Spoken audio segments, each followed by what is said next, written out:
Kau menyebut culas pada orang yang telah menolongmu. Kau masih bercongkak bisa menghabisi pendekar Dosetudо Wiro Sableng dengan tangan sendiri. Jangan terlalu congkak, Pangeran. Kau tidak tahu siapa saja yang bakal muncul di tempat itu. Selamat tinggal, Pangeran Congkak. Mungkin ini sekali aku terakhir melihatmu dalam keadaan hidup. Jahanam, buktikan dulu kemampuanmu, teriak Pangeran Matahari marah, lalu melompat ke hadapan Damar Wulung seraya lancarkan satu pukulan tangan kosong. Damar Wulung cepat menghindar sambil menangkis. Dia tahu Pangeran Matahari hendak menjajaki tenaga dalamnya. Dua lengan beradu keras di udara. Dua pemuda itu sama-sama keluarkan seruan tertahan. Tubuh masing-masing terlontar sampai satu tombak. Pangeran Matahari terkapar jatuh punggung. Damar Wulung terguling di tanah. Dengan cepat Pangeran Matahari bangkit berdiri. Otak cerdiknya bekerja. Sang pangeran ulurkan tangan membantu Damar Wulung berdiri sambil berucap, "Kematian pendekar 212. Kematian untuk pendekar 212," jawab Damar Wulung. Lalu dia memberi isyarat agar Pangeran Matahari mengikutinya. Dia berkelebat ke arah di mana tadi dia mendengar suara siulan. Namun sampai di tempat itu dia tidak menemukan siapa-siapa. Anehnya, dia melihat ada jejak kedua orang di tanah. Damar Wulung berpaling pada Pangeran Matahari dan berkata, "Musuh besar kita sudah dalam perjalanan menuju ke air terjun Jurang Mungkung. Jika kita berangkat sekarang, paling lambat tengah malam kita akan sampai tiba di sana." Damar Wulung mengangguk. "Tadi kau mengatakan bukan cuma pendekar 212 Wiro Sableng yang berada di tempat itu. Sebaiknya kita memasuki kawasan air terjun setelah malam tiba. Dalam gelap kita bisa bertindak leluasa tanpa diketahui musuh." Damar Wulung tersenyum lalu mengambil kudanya. "Kuda ini cukup kuat untuk membawa kita berdua sampai ke desa terdekat. Di situ kita bisa mendapatkan seekor kuda untuk tungganganmu." Kedua orang itu lalu melompat naik ke atas kuda coklat.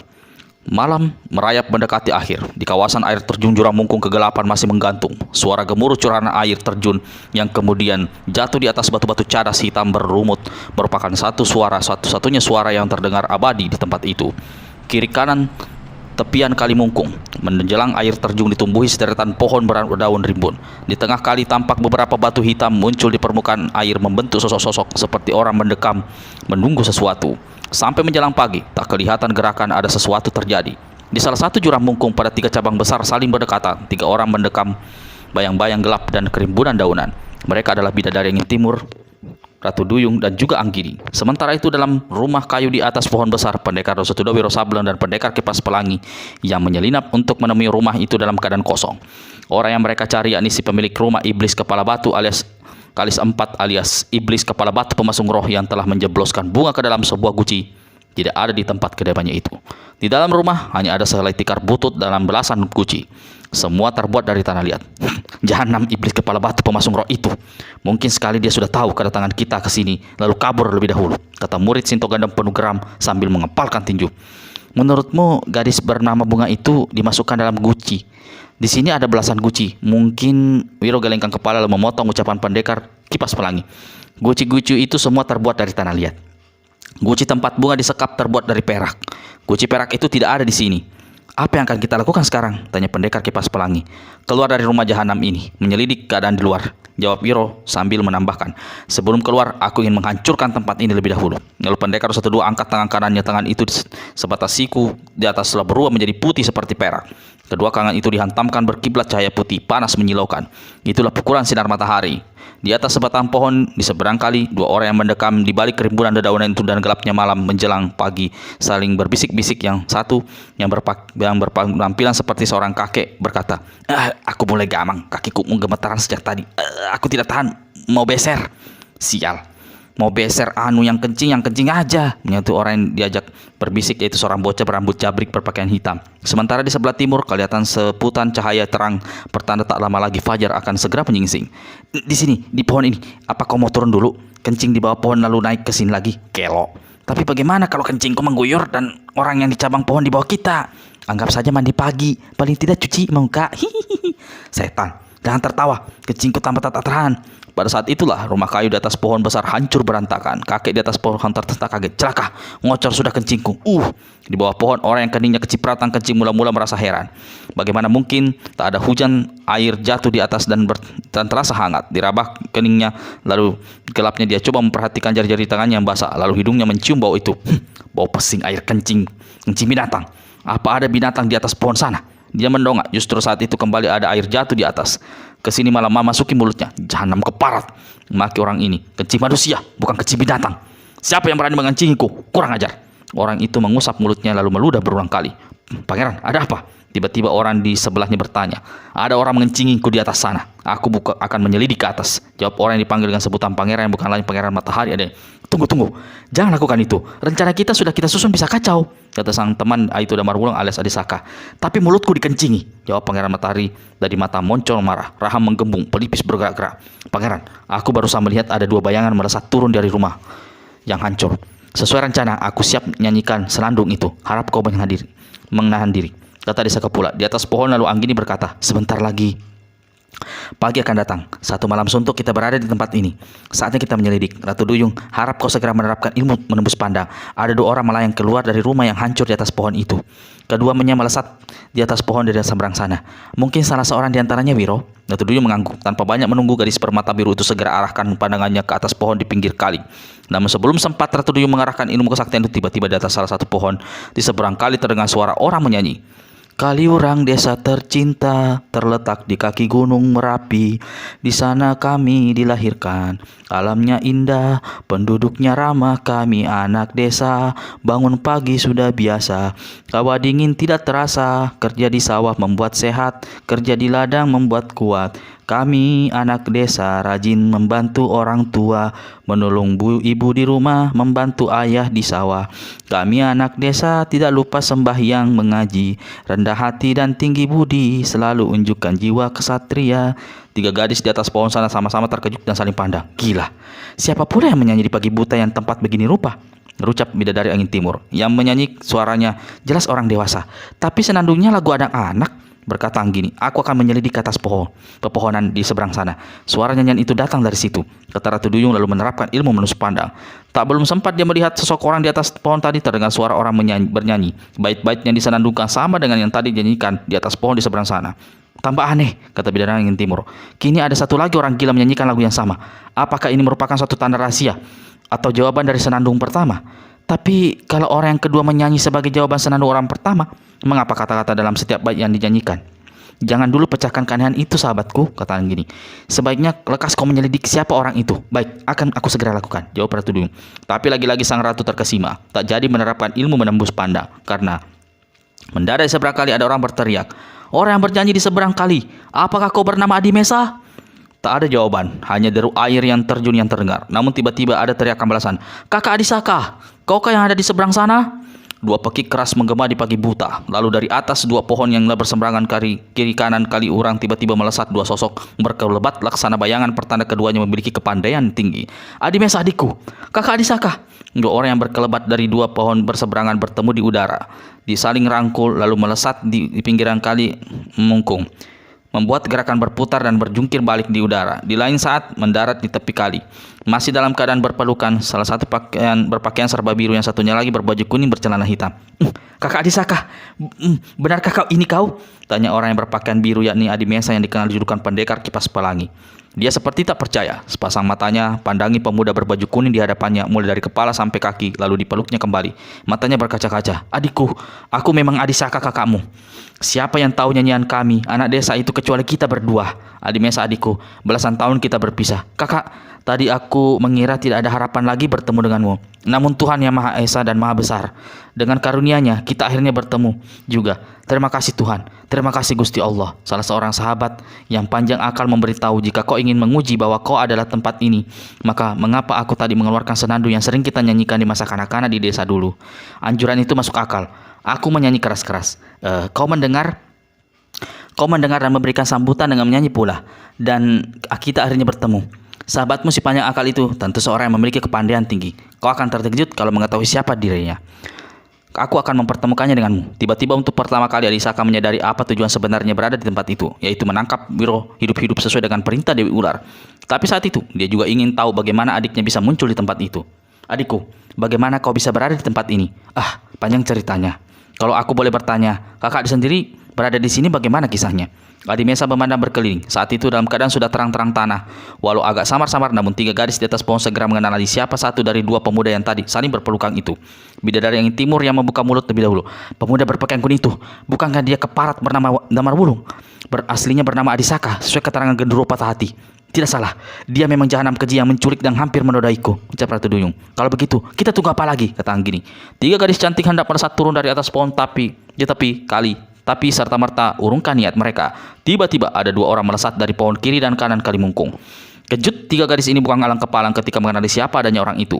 Yang berdiri di samping Damar Wulung dengan sikap congkak pongah sambil bertolak pinggang bukan lain adalah Pangeran Miring alias Pangeran Matahari. Sedang yang tegak di sebelah Adi Mesa adalah pendekar Kipas Pelangi, adalah pendekar 212 Wiro Sableng. Rasa terkejutan bercampur heran melanda orang-orang yang ada di tempat itu. Sekaligus rasa tegang ikut menggantung di udara.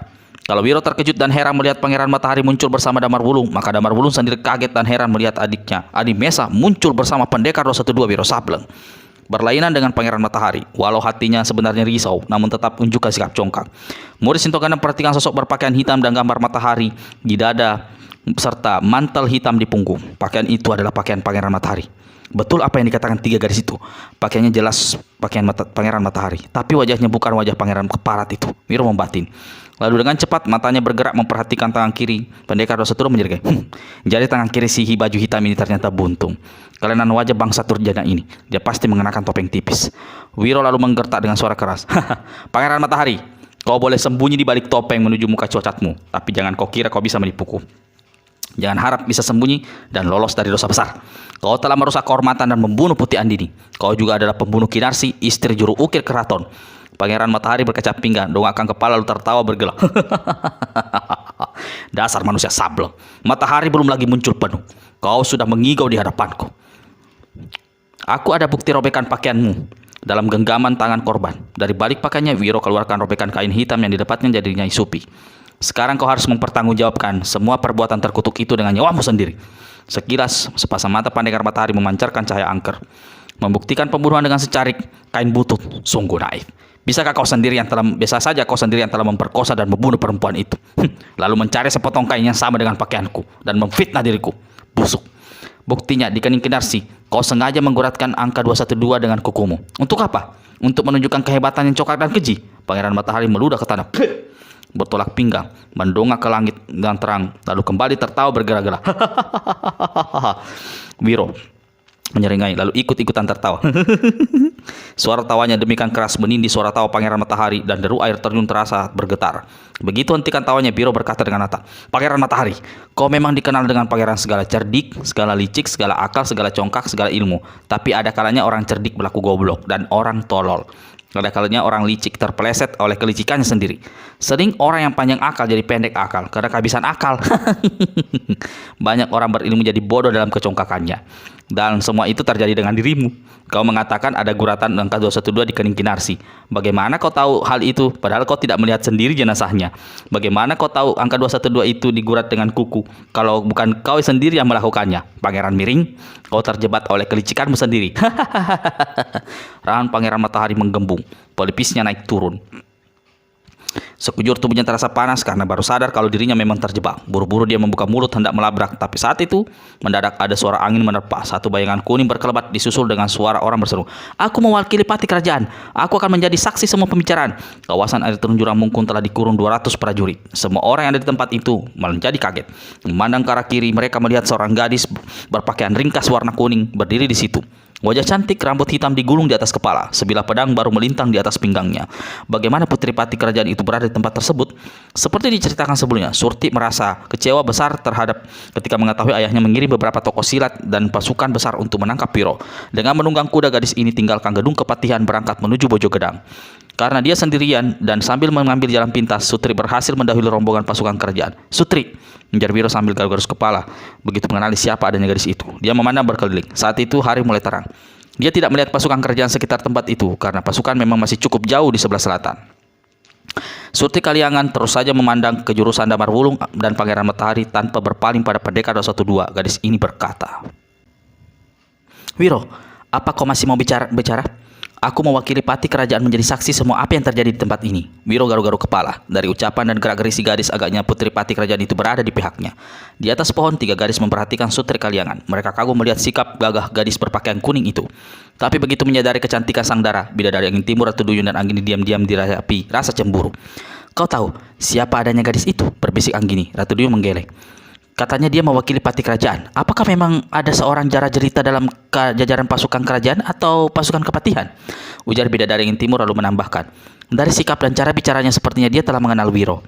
Tiga gadis di atas pohon terdiam, hanya mata masing-masing memandang ke bawah sana.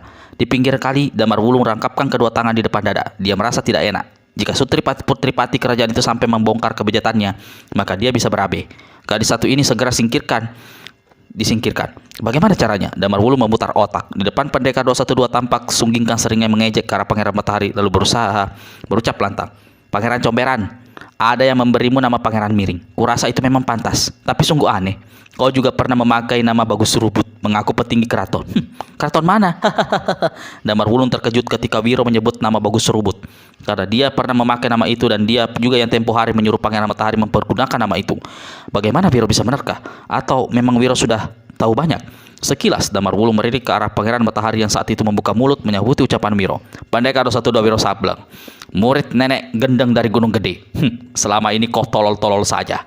Kini rupanya sudah pandai bicara, malah bicara sombong. Belasan kali kau sesumbar hendak membunuhku. Nyatanya sampai hari ini aku masih hidup. Dengan cerdik Pangeran Matahari sudah bisa membaca keadaan, menyambung ucapannya. Aku sendirian saja tak pernah sanggup menghadapinya. Apalagi aku bersama Damar Wulung, murid genderuwo patah hati. Apakah kau masih punya nyali? Bicara sombong hendak menghabisiku. Wiro, jangan takut. Biar Pangeran Keparat itu membuat selusin teman kami bertiga siap membantumu. Satu suara melengking dari atas tempat itu. Lalu tiga bayangan berkelebat di atas pohon. Sesaat kemudian Bidadari Timur, Ratu Duyung dan Anggini telah berdiri di kiri kanan Wiro. Pendekar Kipas Pelangi di mesa merasa terkagum-kagum melihat kemunculan tiga gadis itu. Jadi terheran-heran. Tiga darah cantik, luar biasa. Pendekar Kipas Pelangi berkata dalam hati, inikah para gadis yang dikabarkan mencintai Wiro? Pemuda berkulis tipis ini melirik kepada Bidadari Timur. Mungkin rambutnya yang pirang menimbulkan daya tarik terhadap sang darah dibanding dua gadis lainnya. Rasa kagum dan heran Pendekar Kipas Pelangi serta merta berubah menjadi rasa kaget ketika Ratu Duyung melompat di hadapan Adisaka, membentak sambil menuding. Damar Wulung, manusia jahanam, jangan jual tampang tak berdosa di hadapan kami. Kami bertiga sudah tahu kebejatanmu. Kau pernah hendak memperkosaku. Kau juga telah mencuri cermin sakti milikku. Manusia sepertimu sudah saatnya ditumpas. Damar Wulung terkesima sampai surut satu langkah mendapat dampratan tak terduga itu. Dia cepat buka mulut untuk berkilah, tapi saat itu gadis berbaju kuning sambil cabut pedang melintangkan itu di depan dada melompat ke hadapannya dan dengan bicara keras, Damar Wulung, aku Sutri Kaliangan Putri Pati Kerajaan. Aku memberi kesaksian bahwa kau juga pernah hendak menculik diriku secara keji. Anggini yang sejak tadi menahan diri melompat ke hadapan Pangeran Matahari. Kau memburu Putri Andini, kau mencideraiku. Ditambah 1001 kejahatan yang telah kau perbuat hari ini, pintu neraka telah terbuka lebar-lebar untukmu. Pangeran Matahari dengan sikap ponga rangkapkan kedua tangan di depan dada lalu tertawa membawa. Darah berpekan ungu. Aku tahu kau murid dewa tua yang konon dijodohkan dengan pendekar 212 Wiro Sableng. Kasihan kalau dirimu sampai jadi pasangan pemuda edan itu. Bukankah lebih baik kau ikut aku saja? Pangeran Miring, bentak Wiro. Binatang saja. Kalau pandai bicara, pasti menolak menjadi pendampingmu. Apalagi murid dewa tua ini. Pangeran Matahari menyeringai. Pendekar 212, jangan cepat cemburu. Sungguh memalukan dan pengecut sekali. Ternyata dalam kesombonganmu kau berlindung di balik tiga gadis cantik. Pangeran Miring, kau boleh mengatakan diriku pengecut. Tapi kalau aku boleh bertanya, mengapa kau melindungi dirimu di balik salai topeng? Kau takut setan neraka mengenalimu? Atau kau takut karena terlalu banyak musuh?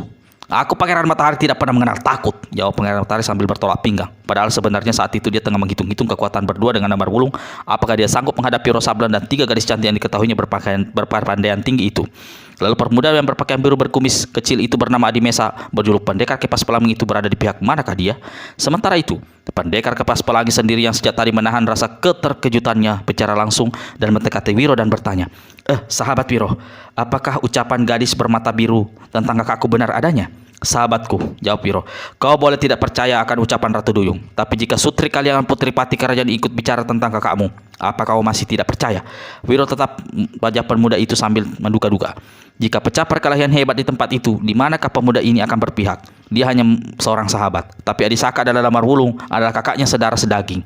Wiro kemudian melanjutkan ucapannya. Sebenarnya sejak aku ketahui Damar Wulung adalah Adisaka, mengingat persahabatan kita, apalagi kau pernah menyelamatkan diriku, ada satu ganjalan besar dalam hatiku. Aku tidak tega memberitahukan semua perbuatan jahat saudaramu itu. Kini kau sudah mengetahui sendiri dan orang lain. Adimesa, jangan percaya mulut keji Pendekar 212. Tiba-tiba Adisaka alias Damar Wulung berteriak. Aku justru selama ini mengejarmu, mengejarnya untuk diseret ke hadapan arwah Dewi Ular yang telah dibunuhnya. Pendekar Kipas Pelangi, kata Wiro. Menyesal sekali aku katakan, kakakmu itulah yang menjarah rombongan pembawa harta keraton beberapa waktu lalu. Bukan saja jatuh beberapa korban tak berdosa, tapi juga dia merampas keris Kiai Naga Kopek. Aku menerima apasnya, kena dituduh sebagai pencuri keris pusaka itu. Penipu busuk. Kau mutar balik kenyataan. Kau yang telah membunuh dan merampok hutan roban pimpinan Warok Mata Api. Kau juga menjarah harta perhiasan uang emas dan keris Kiai Naga Kopek. Kini kau tuduh aku yang melakukan, teriak Damar Wulung menggeledak. Wiro menggeram dan memaki dalam hati mendengar kata-kata beracun Damar Wulung itu. Kalau saja Kinarsi masih hidup, dia bisa menjadi saksi atas keterlibatan langsung Damar Wulung dalam peristiwa perampokan harta benda milik kerajaan. Benar, aku tahu sekali ceritanya. Pangeran Matahari menampali. Keris Kiai Naga Kopek memang dijarah oleh pendekar 02 Wiro Sableng. Kini pasukan kerajaan mencarinya karena sudah dicap sebagai buronan. Sahabat Wiro, bagaimana ini? Mana yang benar? Pendekar Kipas Pelangi bertanya. Adi Mesa, aku tahu pemuda itu adalah kakakmu. Kau mungkin lebih mempercayai dirinya daripada aku, tapi aku akan segera membuktikan bahwa keris Kiai Naga Kopek memang ada padanya. Saat ini, senjata itu diselipkan di pinggang kiri sebelah belakang. Bagaimana kau bisa tahu? Tanya pendekar Kipas Pelangi. Aku barusan menerapkan ilmu menembus pandang. Semakin bingung pendekar Kipas Pelangi, dia berpaling pada kakaknya. Kakak Adisaka, benarkah? Adi Mesa, kau adikku, kau harus percaya padanya atau padaku. Kau berada di pihak siapa? Lekas berdiri di sebelahku. Perlu apa kau berdampratan dengan jahanam keparat itu? Kakak, aku ingin kejujuranmu. Benarkah? Damar Wulung menggenggam dan menggeram malah. Dia dorong dada adiknya hingga Adi Mesa terjajar hampir jatuh. Wiro cepat menahan tubuh Adi Mesa hingga pemuda ini tak sampai jatuh ke tanah. Damar Wulung, aku harap kau segera menyerahkan keris Kiai Naga Kopek untuk aku kembalikan kepada kerajaan. Damar Wulung keringnya kening mendengar kata-kata Wiro. Kau mau jadi pahlawan kesiangan. Padahal kau sebenarnya seorang buronan. Hendak berbuat jasa pada kerajaan agar dosamu diampuni. Aku tahu keris pusaka itu ada padamu. Kau sisipkan di pinggang sebelah kiri belakang, kata Wiro pula. Sebelumnya, Wiro telah menerapkan ilmu penembus pandang dan hingga dia mampu melihat senjata pusaka keraton itu yang terselip di belakang pinggang belakang Damar Wulung. Selain itu, Wiro juga melihat sebuah benda bulat tersingkap di bagian belakang perut Damar Wulung. Benda itu adalah cermin sakti milik Tatu Duyung dan dicuri Damar Wulung sewaktu menculik gadis bermata biru itu. Otakmu culas, mulutmu busuk. Kalau kau menuduh aku memiliki keris itu, silahkan kau ambil sendiri, kata Damar Wulung. Atas nama kerajaan, aku harap kau menyerahkan keris Kiai Naga Kopek padaku. Tiba-tiba Sutri Kaliangan melompat di hadapan Damar Wulung. Damar Wulung tertawa bergerak. Hahaha, ini satu tanda lagi. Gadis sesat kena tipu daya pendekar Sableng. Aku menghormati dirimu sebagai putri pati kerajaan. Jika kau mau berlaku adil, mengapa tidak menangkap Wiro yang jelas-jelas adalah buronan kerajaan? Aku tidak mau tahu. Dia buronan atau bukan. Serahkan keris Kiai Naga Kopek padaku, bentak Sutri. Rupanya kau termasuk barisan para gadis cantik yang jatuh cinta pada pendekar geblek itu. Sutri Kaliangan keluarkan pedangnya dari dalam sarung. Tangan kiri melintang di depan dada, sementara tangan kanan diansurkan ke arah Damar Wulung. Kalau kau ingin keris ini yang ada padaku, apakah ini sebenarnya kau inginkan diriku? Ujar Damar Wulung lalu tertawa bergerak-gerak. Pangeran Matahari ikut-ikutan tertawa. Saat itulah satu suara membentak menggetarkan sentero tempat. Adisaka, serahkan keris Kiai Naga Kopek pada putri kerajaan dan kau ikut aku ke pertapaan.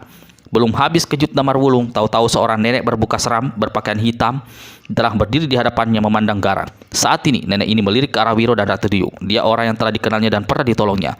Di atas pohon, kakek bermata jreng, berkuping lebar, bau pesing yang bukan adalah setan ngompol, tusukkan sikunya ke bocah berambut jabrik itu dan berkata, Naga Kuning, melihat nenek seram itu aku ingat ceritamu. Apa dia gendero patah hati? Aslinya bernama Ning Intan Lestari. Naga Kuning mengangguk. Matanya memandang si nenek tak lepas-lepas. Sambil pocongkan mulutnya setan ngompol kembali berkata, kalau cuma nenek lampir kayak gitu, perlu apa kau sukai? Padahal masih banyak perempuan yang bisa kau gaib. Janda muda bertebaran di mana-mana. Naga Kuning tertawa lebar. Dia bukan sembarangan. Nenek, kalau kau sudah melihat wajahnya, dari tadi aku sudah melihat wajahnya. Kurasa maaf, bicara pantatku masih lebih bagus dari mukanya. Habis tertawa, kakek ini langsung kucurkan kencing. Kakek sial. Maki Naga Kuning lalu meremas paha setan ngompol hingga kakek ini terpekik kesakitan dan mungkin muncul air kencingnya. Guru, ujar Damar Wulung secara membuku hormat. Aku tidak perlu segala basa-basi sobat satu. Lakukan apa yang barusan aku katakan. Serahkan senjata pusaka keraton itu pada putri pati kerajaan. Setelah itu kau ikut aku. Cepat.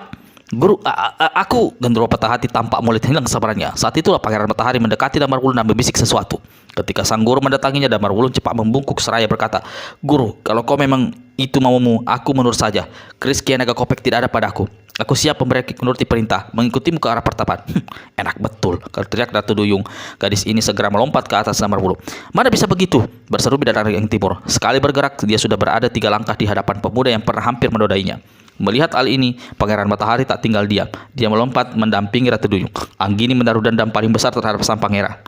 Segera mau menghadang gerakan orang Adimesa. Ada sependekar kipas pelangi sesaat tampak bingung. Namun di lain saat pemuda ini cepat bergerak mendampingi kakaknya. Melihat gerakan pendekar kipas pelangi, Wiro segera maju lalu berdiri di hadapan Gendero Patah Hati, menghadap ke arah Pangeran Matahari dan Damar Wulung. Sutri kalian tak tinggal diam. Gadis ini ikut maju. Pedangnya telah terhunus ditukik ke tanah. Jika dikehendaki, senjata ini bisa mencuat membabat ke atas, membelah tubuh Damar Wulung. Kalian semua dengar, kekerasan tidak akan menyelesaikan semua masalah. Tiba-tiba Gendero Patah Hati berseru keras. Dia lalu memandang pada Ratu Duyung dan pendekar Setudro Wiro Sableng lalu berkata, kita bersahabat. Bukankah aku mengungkit segala budi pertolongan di masa lampau? Tapi apakah itu tidak bisa menjadi pertimbangan kalian berdua untuk menghentikan semua ini? Aku tahu muridku punya dosa dan kesalahan besar. Itu sebabnya aku akan membawanya kembali ke pertapaan untuk dihukum. Ratu Duyung memandang pada Wiro. Pendekar Setudro jadi garuk-garuk kepala. Adisaka, jika keris pusaka keraton itu memang tidak ada padamu, jangan banyak cincong. Ikut aku sekarang. Tinggalkan tempat ini. Ninginta Lestari. Tiba-tiba ada suara di atas pohon. Maksudmu baik, tapi muridmu pergunakan maksud itu untuk mencari kesempatan, meloloskan diri dan pertanggungjawaban semua kejahatan yang pernah dibuatnya. Gendero Patah Hati tersentak kaget. Ada orang yang menyebut nama aslinya. Dia rasa-rasa mengenali suara itu dan membuat si nenek bergetar dan sang ingin dipastikan dulu bertanya, siapa yang bicara? Mengapa tidak berani unjukkan diri? Baru saja suara nenek itu lenyap, di atas sebuah pohon melayang turun seorang anak kecil berambut jabrik berpakaian hitam. Di belakangnya mengikuti sosok seorang tua menebar bau pesing. Jangan kurang ajar. Pasti 2 bangkai yang mengencingi mulutku. Itu tutup Pangeran Matahari. Dia segera hendak mendekati Setan Ngompol, namun aslinya dibatalkan ketika dilihatnya Damar Wulung memberi isyarat agar dia jangan meninggalkan tempat. Naga kuning, Setan Ngompol, seru murid Sintoganda. Naga kuning cibirkan mulut, sedang Setan Ngompol lambaikan tangan sambil senyum-senyum sengengesan. Naga kuning memandang pada Gendero Patah Hati. Nek, apakah ucapanku tadi salah? Setelah melihat siapa yang ada di hadapannya dan berbicara, nenek itu jadi salah tinggal. Naga kuning, katanya pelan. Jadi dugaanku tidak meleset. Anak itu memang dia. Si bocah dekati Gendero Patah Hati berkata, kita sudah sama-sama tua. Mengapa mencampuri urusan orang-orang muda? Biar saja mereka menyelesaikan urusan mereka. Mana bisa begitu, Gunung? Ujar si nenek. Naga kuning tersenyum mendengar si nenek menyebut namanya. Kau masih ingat namaku? Cuma sayang, agaknya saat ini kita tidak berada di pihak yang sama. Gendero Patah Hati sesaat tampak sedih. Intan, jika kau hanya menuruti kemauanmu sendiri, harap kau melihat sekelilingmu. Saat ini 2 sisi kali sudah dikurung rapat. Kita berada di tengah-tengah. Gendero Patah Hati terkejut mendengar ucapan naga kuning. Dia memandang berkelin dan lebih terkejut. Tempat itu memang sudah dikurung oleh banyak sekali prajurit kerajaan. Beberapa orang tampak menunggangi kuda besar. Mereka adalah para tokoh silat istana. Dari 2 orang-orang yang berkuda ini melompat turun dari tunggangannya lalu melangkah cepat ke tempat di mana Gendero Patah Hati dan yang lain-lainnya berada. Di sebelah kanan adalah Tumenggung Cokro Pembudi. Di sampingnya melangkah cepat sosok berjubah kelabu hantu muka licin Bukit Tidar. Tumenggung Cokro Pembudi diketahui diikuti oleh hantu Bukit Mutalicin berhenti tepat di hadapan Damar Wulung. Melirik ke samping, sang Tumenggung melihat Sutri Kaliangan membuatnya kaget. Bagaimana gadis ini berada di tempat ini? Pikir Tumenggung Cokro Pembudi. Lalu dia ke arah Damar Wulung. Pemuda bernama Damar Wulung, kau orang yang tempo hari datang ke kediamanku membawa harta kerajaan serta keris Kiai Naga Kopek yang dijarah itu. Kau memberiku keris itu padaku, seolah kau berbuat jasa besar pada kerajaan. Tapi ternyata senjata itu palsu. Hanya sarungnya saja yang asli. Mana keris yang asli? Serahkan padaku. Tumenggung, aku tak ingat apakah aku pernah berkunjung ke rumahmu. Jawab Damar Wulung licik. Tapi jika kau mencari keris Kiai Naga Kopek, tanyakan pada pendekar 212. Dialah yang mencuri pusaka keraton itu. Seharusnya dia yang segera ditangkap. Bukankah dia buronan kerajaan? Dan nenek ini, dia juga buronan kerajaan. Gendero Patah Hati kaget besar. Tidak menyangka muridnya akan bicara seperti itu. Kurang ajar. Maki pendekar Setudro Wiro Sableng. Aku akan memperlihatkan di mana keris itu berdadanya. Lalu sekali berkelebat, Wiro melompat ke arah Damar Wulung. Tangannya menyambar ke pinggang si pemuda. Sebelum kau sentuh tubuhku, biar kau sentuh dulu kepalamu. Bertentak kata Damar Wulung. Tangannya memancarkan cahaya biru, lalu dihantarkan ke arah kepala pendekar Setudro. Pukulan batu neraka, seru ke Gendero Patah Hati. Adisaka, aku mengharamkan kau mempergunakan pukulan itu. Kalau begitu, biar aku kupadikan kepalamu, teriak Damar Wulung. Tenaganya sebelah kiri bergerak, dengan tangan kanan dihantam ke kepala Wiro dan tangan kiri dilakukan ke kepala si nenek yang memancarkan cahaya biru itu. Ini suatu pertanda bahwa Damar Wulung melancarkan pukulan maut bernama batu neraka yang dahsyat. Jangankan kepala manusia, batu karang pun bisa amblas hancur terkena pukulan itu. Mengapa pemuda ini berlaku nekat dan tega hendak membunuh gurunya sendiri? Lain tidak, karena dia merasa tidak akan lolos dari tangan si nenek. Cepat atau lambat, tidak sekarang, nanti orang Titoi pasti akan mengejar dan menjatuhkan hukuman atas dirinya. Gendro patah hati tersikap kaget. Tidak menyangka sang murid akan menjatuhkan tangan jahat terhadapnya. Hanya tinggal sejengkal pukulan itu menghancurkan kepalanya.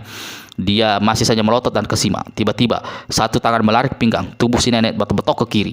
Bertahun-tahun kau menghabiskan waktu mencariku. Berusaha menyingkap teka-teki. Terkesira antara kita. Kini mengapa bersikap seperti orang membunuh diri di depan mata? Orang yang menarik si nenek keluarkan ucapan. Gendro patah hati segera palingkan kepala. Gunung, terima kasih. Aku memang berlaku ayar. Pertemuan ini membuat muridku semua membuat jadi kacau balau pikiran dan berat perasaan. Naga Kuning turunkan tubuh si nenek di tanah. Sambil senyum-senyum dia berkata, biar orang-orang itu menyelesaikan urusan mereka. Yang tua-tua kita ini terpaksa hanya memperhatikan. Gunung, bagaimana kau tahu aku Ning Lestari? Hus, nanti kita bicarakan hal itu, jawab Naga Kuning. Tidak, aku ingin mendengar jawabanmu sekarang juga, kata si nenek pula. Naga Kuning tertawa. Kau masih saja seperti dulu, tidak sabaran, keras hati dan tegas. Aku memang pernah berubah. Gunung, syukurlah, baik, aku akan memberitahu. Sejak pertemuan kita yang pertama di Banyu Anget dulu itu, aku menemui Ki Gedeta Pamungkas, berusaha mendapatkan keterangan. Dia tidak bicara banyak, tapi dari sikapnya itu aku justru mengetahui kalau nenek muka setan berjuluk Gendro patah hati itu sebenarnya memang adalah Ning Intan Lestari. Baru saja Naga Kuning berkata begitu, tiba-tiba bayangan biru berkelebat disertai terdengar ucapan berantang. Berdua-duaan bermesraan di kala maut gentayangan mencari kematian. Sungguh perbuatan makhluk-makhluk pendek pikiran. Gendro patah hati dan Naga Kuning cepat berpaling. Di hadapan mereka berdiri seorang kakek berwajah jernih, berpakaian ringkas. Rana Suarte, ucap Naga Kuning dan si nenek hampir berbarengan. Kakek ini adalah orang yang mencintai Gendro patah hati sejak masa muda hingga remaja. Tapi si nenek tidak dapat menerima cintanya Rana Suarte karena hatinya tertambat pada Gunung alias Naga Kuning. Sampai-sampai Rana Suarte meminta pertolongan Ki Gede tanpa Pamungkas yang adalah ayah angkat si nenek. Tapi tetap saja perempuan itu tidak bisa menerima kehadiran Rana Suarte sebagai pendamping dirinya. Penolakan ini telah menimbulkan dendam luar biasa dalam diri Rana Suarte serta Naga Kuning. Jika dia tidak bisa mendapatkan yang Intan Lestari, maka Naga Kuning dan tidak akan bisa mendapatkan perempuan itu. Rana Suarte menyusun rencana untuk menyiapkan Naga Kuning. Salah satu caranya adalah dengan bergabung dengan orang-orang kerajaan. Riwayat yang lebih jelas mengenai Ning Intan Lestari harap baca episode sebelumnya berjudul Gendro Patah Hati. Saudara kalian yang sudah merasa bahwa perkelahian hebat akan segera terjadi di tempat itu bersukeras. Atas nama Pati Kerajaan, harap semua tokoh silat istana jangan mencampuri urusan di tempat ini. Tumenggu Cokropon Budi dan Hantu Muka Licing hentikan langkah mereka dan mendekati Damar Wulung. Den Ayu Satri, saya rasa kau tidak punya wewenang mengeluarkan ucapan itu, berkata Tumenggung Cokropon Budi. Dari balik pakaian kuningnya, Sutra Kaliana mengeluarkan selembar kertas dan memperlihatkan pada Tumenggung Cokropon Budi. Tapi kertas itu diperlihatkan hanya dari jauh. Ini wewenang yang diberikan oleh Pati Kerajaan padaku. Apakah Paman Tumenggung berani membantah? Surti menggertak. Padahal itu surat palsu belaka. Hantu Muka Lucin Tidar yang sebenarnya sudah letih mengurusi perkara seperti ini lebih suka bersenang-senang di kota raja berbisik. Tumenggung Cokro, sebaiknya kita mengundurkan diri saja, kembali bergabung dengan pasukan. Perlu apa kita bersusah payah? Kalau keris Kiai Naga Kopek itu memang ada pada pemuda bernama Murung, bukankah kita lebih baik kita mempergunakan tangan orang lain untuk mendapatkannya? Setelah berpikir cepat, Tumenggung Cokro Pembuni akhirnya menjawab, benar juga. Mari kita menjauh, kembali ke pasukan. Tapi kita tetap harus mengurung kawasan ini. Kalau dua tokoh istana itu mengundurkan diri, lain hanya dengan Rana Suarte. Kakek bermuka jernih yang dilanda cinta diberangi berdendam membara ini melesat ke arah Naga Kuning. Budak keparat, salah satu di antara kita harus singkirkan dan harus tersingkirkan dari muka bumi ini. Habis berkata begitu, Rana Suarte langsung melancarkan satu tendangan ke dada si bocah. Setan ngompol yang sejak tadi diam-diam saja melihat Naga Kuning diserang serta merta memotong gerakan Rana Suarte. Tua Bangka Edan, tidak tahu malu berani melawan anak kecil. Aku lawanmu, bentak setan ngompol lalu tertawa bergerak dan kecurkan kencing. Sobatku mata jereng bau pesing, kata Naga Kuning. Siapa bilang aku anak kecil? Pasang mata kalian baik-baik. Si bocah rambut jabrik berputar-putar lehernya. Kepala digoyang-goyangkan. Tiba-tiba ada asap tipis mengepul dan batok kepala anak itu. Ketika dia mengusap kepalanya satu kali, wajah itu berubah menjadi seorang wajah tua berambut putih alias dan kumisnya serta janggutnya putih. Sosok juga bukan sosok anak kecil lagi, tapi berubah besar menjadi sosok orang tua. Gendro patah hati terkesirap. Puluhan tahun tidak pernah melihat wujud aslinya orang yang dikasihnya itu. Sepasang matanya berkaca-kaca. Setang ngompol kaget bukan ngalang kepalang. Kakek ini memang sudah tahu kalau Naga Kuning sebenarnya adalah seorang tua berusia hampir 120 tahun. Tapi selama itu dia pernah melihat wajah dan sosok asli sahabatnya itu yang selalu konyol itu. Gila, kau ini makhluk jajan-jajan atau apa-apa sih? Kata Setang ngompol sambil pegangi bagian bawah perutnya tambah gencar menguncur kencingnya. Lain halnya dengan Rana Suarte, kakek bermuka jernih ini serta merta menjadi pucat. Kayak paus samudra biru, ucapnya dengan suara gemetar. Tandangannya tadi tertahan. Nyalinya untuk meneruskan perkelahian jadi leleh. Selama ini, dia hanya tahu kalau naga kuning wujudnya adalah seorang kakek yang jadi saingannya memperebutkan cinta Ning Intalestari. Dia tidak mengetahui kalau si kakek sebenarnya adalah orang yang berjuluk Kiai Paus Samudera Biru yang memiliki kesaktian jauh di atasnya. Untuk tidak kehilangan muka, Rana Suarte buru-buru berkata, "Tugasku sebenarnya adalah mengejar dan menangkap pendekar 112 Wiro Sableng. Gunung, urusan kita bisa diselesaikan kemudian hari saja." Lalu Rana Suarte tinggalkan tempat itu, kembali bergabung dengan para tokoh istana, silat istana di atasnya. Kiai Paus Samudera Biru hendak mengejar, tapi cepat dicegah oleh Ning Intalestari. "Tak usah dikejar, Gunung. Aku lebih suka kita cepat-cepat meninggalkan tempat ini." Aku setuju saja, dengan 2 syarat," jawab Kiai Paus Samudera Biru. "Pertama, kita tunggu sahabat Biro menyelesaikan urusan dengan Damar Wuling dan Pangeran Matahari. Kedua, aku ingin kau membuka dan membuang topeng tipis yang selama ini selalu kau menutupi wajah aslimu yang cantik." "Astaga," kejut si nenek muka setan. "Bagaimana kau tahu?" Naga kuning alias Kiai Paus Samudera Biru hanya tersenyum sambil kedipkan mata berkata, "Aku seorang kiai, apa pantas berdampingan dengan seorang setan perempuan? Padahal setan perempuan itu sebenarnya seorang pemuda secantik bidadari." Ning Lestari menahan tawa cikikikan. Tangan kirinya menyambar dan mencubit orang yang dicintainya. Kembali kepada perkelahian antara pendekar 112 Wiro Sableng dengan Damar Wuling. Ketika melihat tangan kanan lawan yang memukul memancarkan cahaya biru, murid Eyang Sintogono segera maklum kalau Damar Wuling memancarkan satu pukulan sakti yang sangat berbahaya. Karena yang diincar adalah kepala, maka berarti pukulan itu sangat mematikan. Apalagi tadi dia mendengar Gendero Patah Hati bersegu agar Damar Wuling tidak mempergunakan ilmu pukulan disebut batu neraka itu. Dengan cepat, Biro geser kuda-kuda kedua kakinya, rundukan kepala, lalu dari bawahnya dia kirimkan pukulan tangkisan. Dia sengaja memilih bagian lengan lawan yang tidak berwarna biru. Begitu jadi bentrokan dua lengan, dia keluarkan ilmu kopo, yaitu ilmu menghancurkan tulang yang didapatnya dari nenek Neko. Baca serial Wiro Sableng berjudul Sepasang Manusia Bonsai. Buk! Dua lengan beradu di udara mengeluarkan suara keras. Damar Wuling berseru kaget ketika dapatkan dirinya mencelat di udara setinggi 1 tombak, membuat Wiro tak bisa mengirimkan serangan lanjutan dengan ilmu kopo. Wiro sendiri setempat terempet ke bawah, hampir jatuh terduduk di tanah kalau tidak cepat-cepat menopang dengan tangan kiri. Bentrokan tangan itu menyadarkan Damar Wuling bahwa tenaga dalamnya pendekar 112 tidak berada di bawahnya. Juga tidak berada di bawah Pangeran Matahari yang telah dijajal sebelumnya. Walau hatinya agak tergetar, tapi selamanya Wiro yang dihadapinya dia merasa yakin akan menghabisi lawan. Maka Damar Wuling keluarkan jurus-jurus ilmu silat yang paling hebat, sementara kedua tangan sudah dipasangi aji kesaktian pukulan batu neraka. 5 jurus pertama Wiro masih sanggup mengimbangi lawan sambil sesekali susupkan serangan balasan. Namun ada 2 kepalan Damar Wiro yang sangat mematikan. Itu membuat Wiro tak bisa bergerak leluasa karena dia merasa harus berlaku sangat hati-hati. Melesat perhitungan sedikit saja dan salah satu tinju lawan mengenai dirinya, celakalah dia. Untuk membentengi diri dari sebuah Damar Wuling yang kelihatannya kerap kali ingin cepat-cepat menghabisi dirinya, Wiro keluarkan jurus-jurus silat orang gila yang dipelajarinya dari tua gila, dipadu dengan jurus-jurus silat langka dari kitab putih wasiat dewa. Jurus tangan dewa menghantam matahari, tangan dewa menghantam batu karang, tangan dewa menghantam rembulan, serta tangan dewa menghantam air bah. Keluar silih berganti. Lama-lama Damar Wuling kewalahan. Dia berusaha keras agar salah satu jotosannya mampu mendarat di tubuh atau kepala lawan. Tapi usahanya sia-sia saja karena gerakan-gerakan pertahanan dan serangan lawan tidak terduga. Apalagi dia tidak mungkin mengerahkan tenaga dalam secara terus-menerus pada lengan tangannya karena akan menguras seluruh tenaganya. Memasuki jurus ke-30, Damar Wuling terdesak hebat. Keringat membasahi pakaiannya. Tengkuk terasa dingin. Beberapa kali serangan lawan hampir bersarang di tubuhnya. Memasukinya jurus ke-34, Damar Wuling robah permainan silatnya. Kalau sebelumnya dia mengandalkan 2 kepalan, ini secara tidak terduga sepasang kaki berganti memegang peranan. Pada jurus ke-38, tendangannya berhasil melanda perut pendekar 112. Tak ampun lagi, tubuh Wiro terlipat lalu terjerembat di depan. Saat itu, tangan Damar Wuling datang menderuk ke arah keningnya. Tangan itu memancarkan cahaya biru terang. Pertahanan Damar Wuling memang mengerahkan seluruh tenaga dalamnya. Wiro tak punya kesempatan untuk mengelak. Tangan kirinya memegangi perut seperti terasa jebol amblas. Salah satu-satunya cara adalah untuk menyelamatkan diri dalam mempergunakan tangan kanan untuk menangkis. Sekali ini mungkin Wiro tak mampu menangkis dengan memukul lengannya yang tidak berwarna biru. Jika hal itu terjadi, maka berarti dia dihantam dengan pukulan batu neraka. Setan ngompol terkencing-kencing begitu melihat dan menyadari apa yang dihadapi Wiro. Kakek bermata jernih ini siap melompat masuk ke kalangan perkelahian dengan melancarkan setan ngompol mengencingi langit. Namun sebelum maksud kesampaian di depan sana telah terjadi sesuatu yang hebat. Hanya satu kejapan mata lagi, 2 tangan akan beradu. Pendekar 112 tiup tangan kanannya. Di permukaan tangan terkepal serta merta muncul gambar kepala harimau bermata hijau. Itu adalah gambar Datuk Rau Basa memantau hijau, hewan gaib pelindung Wiro. 2 jotosan beradu di udara. Pukulan batu neraka dilancarkan Damar Wuling, baku hantam dengan pukulan harimau dewa dilancarkan pendekar 112 Wiro Sableng. Jeritan setinggi langit merobek, deru air terjun melesat keluar dari mulut Damar Wuling. Tubuhnya terpental ke udara terguling-guling di tanah. Sebuah benda bulat berkilau tersembul dari pakaiannya lalu jatuh ke tanah. ternyata cermin sakti milik Ratu Duyung. Melihat cermin miliknya tergerak di tanah, Ratu Duyung sempat mengambilnya. Wiro sendiri mengeluh keras, terhentak jatuh duduk di tanah, dan ketika dia memperhatikan tangannya, ternyata beberapa dari tangan itu telah terkelupas kulitnya dan mengumpulkan asap kebiru-biruan. Sesaat tangan kanannya terasa kaku, aliran darah tak karuan daripada denyut dada menjadi sesak.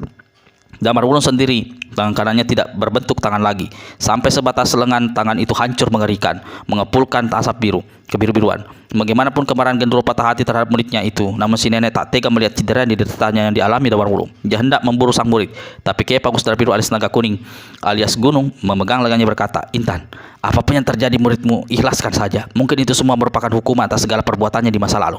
Begitu berdiri, Wiro segera mengejar ke arah Damar Wulung sambil mengerung kesakitan berusaha bangun. Damar Wulung baru setengah duduk ketika Wiro sampai dan susupkan tangan kirinya ke arah pinggang pemuda itu. Tangannya menyentuh sesuatu, segera diambil. Ternyata itu sebilah keris begagang emas, keris Kiai Naga Kopek. Ketika Wiro mengejar Damar Wulung dan gerakan tangannya, Adi Mesa alias Kipas Pendekar Pelangi mengira Wiro hendak menghabisi saudaranya. Bagaimanapun juga, siapa orang yang mau berdiam diri melihat saudaranya saudara sedaging hendak dihabisi musuh. Dengan gerakan kelihat, Adi Mesa keluarkan kipas saktinya dari balik baju. Kipas dibuka sambil diarahkan pada Wiro. Adi Mesa masih punya hati baik untuk berteriak memberi ingat. "Wiro, lihat serangan!" Kipas sakti digerakkan. 7 sinar pelangi berkiblat. Wus! Di depan sana, Wiro Pendekar 12 yang telah memegang keris Kiai Naga Kopek jatuhkan diri ke tanah. Sebagian tubuhnya terlindung dari sosok Damar Wulung. Saat itu 7 sinar pelangi datang melabrak. Tubuh Wiro dan tubuh Damar Wulung mencelat sampai 2 tombak lalu jatuh bergedebuk di tanah. Kalau Wiro masih bisa berdiri, bangkit. Kalau sekujur tubuhnya terasa bergetar, namun Damar Wulung tetap terkapar di tanah. Pakaiannya hancur, sekujur badannya kelihatan memar. Dari hidung, mulut, dan yang telinga mengucurkan darah. Pendekar Kipas Pelangi keluarkan gerungan keras. "Kakak Disaka!" jeritnya lalu lari jatuh di samping sosok saudaranya itu. Di tempatnya berdiri kedua patah hati bisa tundukkan kepala dan teteskan air mata. "Kakak, aku tidak bermaksud mencelakaimu. Gusti Allah, aku telah membunuh kakakku sendiri. Besar sekali dosaku." Terisak-isak Adi Mesa peluhi kakaknya. Kakak Adisaka, jangan mati, Kak." Adi Mesa letakkan kepala kakaknya di atas pangkuannya, membelai rambut, lalu mengusap darah yang membasahi wajah kakaknya. Wiro masih tegak memandangi keris Kiai Naga Kopek. Setengah tertegun, mukanya pucat. Sutri Kaliangan tahu-tahu berdiri di hadapannya. "Wiro, kau berhasil membuktikan bahwa dirimu bukan pencuri keris pusaka ini." Wiro mengangguk perlahan. "Senjata pusaka sakti ini menyelamatkan aku dari serangan kipas sakti Pendekar Kipas Pelangi." Wiro memandangi sesaat sosok Adisaka yang tergeletak di atas pangkuan adiknya. Lalu dia ulurkan dan menyerahkan keris Kiai Naga Kopek kepada Sutri. Wiro memandang sesaat ke arah sosok Adisaka yang tergolek di atas pangkuan adiknya. Lalu dia ulurkan tangan, menyerahkan keris emas itu kepada Sutri. "Aku minta bantuanmu untuk menyerahkan keris pusaka ini pada Sri Baginda di istana. Jangan lupa menceritakan semua apa yang terjadi di tempat ini." Sutri Kaliangan mengangguk. "Masih ada satu hutangku padamu, mengobati sakit ayahmu. Selesai urusan gila di tempat ini, aku akan berusaha melunasi hutang itu. Aku sudah tahu obatnya, tinggal mencari saja." "Aku percaya kau tak akan ingkar janji," kata putri patih kerajaan itu. Keris Kiai Naga Kopek disimpannya di balik pakaian kuningnya. Lalu gadis ini menemui 3 gadis lainnya. Pangeran Matahari menjadi kaget. Dia sedang asyik menyaksikan perkelahian antara Wiro dan Damar Wulung ketika beberapa orang-orang berkelebat dan tahu-tahu 4 gadis cantik telah mengurung dirinya, yaitu Bidadari Angin Timur, Anggini, Ratu Duyung, dan Sutri Kaliangan. Tapi dasar licik dan panjang akal, sang pangeran sungguhkan senyum. 4 gadis cantik. Kalian mau berbuat apa? Mau bicara mengajakku satu tempat untuk bersenang-senang? Tempat ini memang kurang pantas untuk kita." "Pangeran Keparak," bentak Ratu Duyung, "banyak arwah menunggumu di dalam alam barzah. Sudah mau mampus masih bisa ngaco." Damprat Bidadari Angin Timur. Anggini tidak banyak bicara. Gadis ini loloskan selendang ungunya. Selendang ini adalah senjata andalannya. Dengan pengarahan tenaga dalam, benda yang disambut lembut ini menjadi sekeras sekuku tombak atau kentungan. Bisa membuat perubahan jadi senjata tajam seperti pedang. Sutri Kaliangan yang sejak tadi sudah memegang pedang telanjang mendekati dari samping kiri. Ratu Duyung siap menggebrak dengan cermin saktinya. Wah, kalian 4 gadis cantik mau meroyokku. Apa tidak salah tempat dan waktu? Bagaimana kalau kalian ikutan mengerok di atas ranjang nanti? Manusia jahanam, teriak Anggini. Lana terkutuk, teriak Sutri Kaliangan. Pangeran Matahari Maris terus tertawa. 4 gadis mengeroyokku, sungguh luar biasa. Mari mendekat, ayo serang. Aku ingin sekali menjamah tubuh kalian. 4 gadis keluarkan suara merutuk marah, lalu tanpa banyak bicara lagi, mereka menyerbu Pangeran Matahari. Ternyata yang menyerang sang pangeran bukan cuma 4 gadis itu, karena tiba-tiba entah dari mana datangnya satu makhluk tinggi besar berambut merah berwajah singa telah melesat ke dalam kalangan pertempuran dan ikut menyerang. Makhluk itu bukan lain adalah Singo Abang yang pernah menyelamatkan Pangeran Matahari dan juga mengambilnya sebagai murid. Pangeran Matahari tahu gelagat 4 gadis yang menyerangnya. Di balik kecantikan dan keelokan tubuh mereka tersimpan ilmu silat tinggi, tersembunyi kesaktian dasar mematikan. Apalagi kini muncul Singo Abang, sang guru yang berubah menjadi musuh besarnya. Lalu di sebelah sana, Pendekar 21 Wiro Sableng melihatnya melangkah mendatangi. "Penggerok licik, lihat serangan!" Pangeran Matahari berteriak. Dua tangan dihantamkan ke depan, membuat serangan balasan. Dia lancarkan pukulan dua singa berebut matahari, lalu susul dengan pukulan gerhana matahari. Anehnya, serangan itu tidak diarahkan pada 5 lawannya, tapi dihantamkan ke tanah kering di pinggiran kali serta sederetan pohon. Suara tumbang bergemuruh, daun-daun rontok begitu banyak, menutupi pemandangan ditambah dengan tanah yang pasir yang bermuncatan ke udara. Pinggiran kali mungkung di saat matahari terbit, lalu itu menjadi gelap. "Jangan kurang ajar!" Pendekar 22 memaki. Dia sudah tahu apa yang hendak dilakukan Pangeran Matahari. Tangan kanannya bergerak melepaskan pukulan sinar matahari. Dalam udara gelap, satu cahaya putih berkiblat dan panas melabrak ke arah Pangeran Matahari. Namun serangan Wiro agak terlambat. Sekejapan sebelum pukulan sakti itu berkiblat dengan suara benda mencebur masuk ke dalam kali. Wiro mengejar. Dia hanya sempat melihat sekilas sosok Pangeran Matahari di ujung kali, lalu lenyap di bawah arus yang turun di bawah membentuk air terjun. Sosok Adisaka tergeletak tak bergerak di atas pangkungan Adimesa. Matanya terbuka, tapi pandangannya kosong. Perlahan mulutnya sejak tadi terkancing terbuka sedikit. Matanya bergerak sayu, menatap wajah adiknya. Lalu dari mulut Adisaka keluarkan suara nyanyian. "Kaliuran desa tercinta terletak di kaki Gunung Merapi. Di sana kami dilahirkan. Alamnya indah, penduduk ramah." Nyanyi yang disenandungkan Adisaka tidak terlalu keras, tapi cukup jelas didengar semua orang yang ada di tempat itu. Ketika dia mulai menyanyikan bait kedua, Adimesa dengan air mata berlinang ikut bernyanyi bersama kakaknya. "Kami anak desa bangun pagi sudah biasa. Dingin tak terasa. Kerja di sawah membuat sehat. Kerja di ladang membuat kuat."